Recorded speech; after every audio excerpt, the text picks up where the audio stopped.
whose era nobody knows, nor does it matter anymore. Nothing matters now other than survival.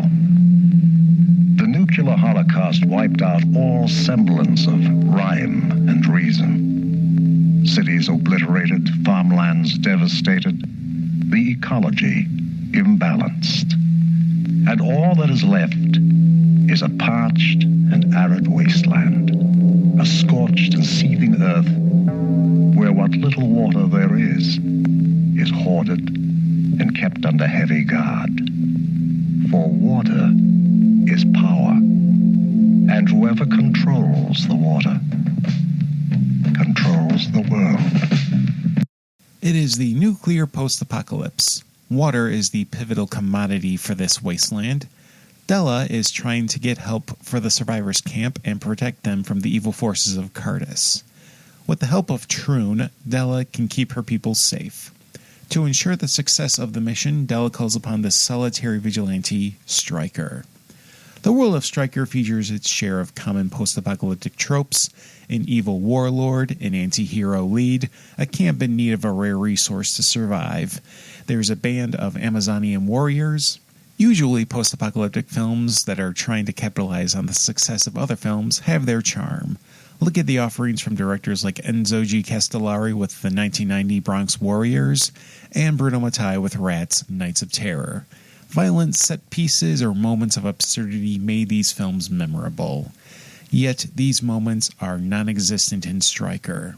The violence in action is minimal. The lack of TNA would have had audiences booing the movie out of the theater. This is not a film that would have lasted long on 42nd Street. The people wouldn't have had the patience for it. Oddly enough, Roger Corman's New World Pictures distributed the film. What did Corman see in this movie that I didn't? Despite being filmed in the Philippines, Stryker manages to maintain a geographical ambiguity. This film could be set anywhere, which ends up giving the film a higher production value. The film does, however, take elements from other films.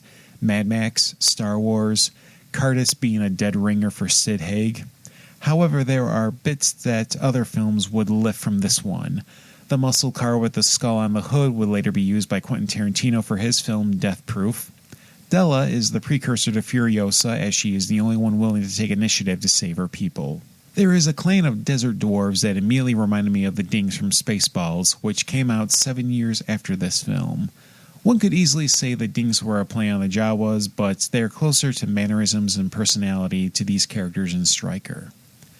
Director Cirio H. Santiago and writer Howard Cohen made the most out of the location and limited budget, even though the story and action leave much to be desired.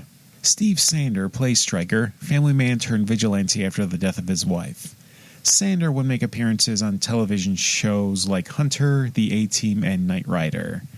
Sadly, Andrea Savio would have a short career with films like Death Screams and Death Chase. Former pro wrestler Mike Lane plays the villainous Cardis.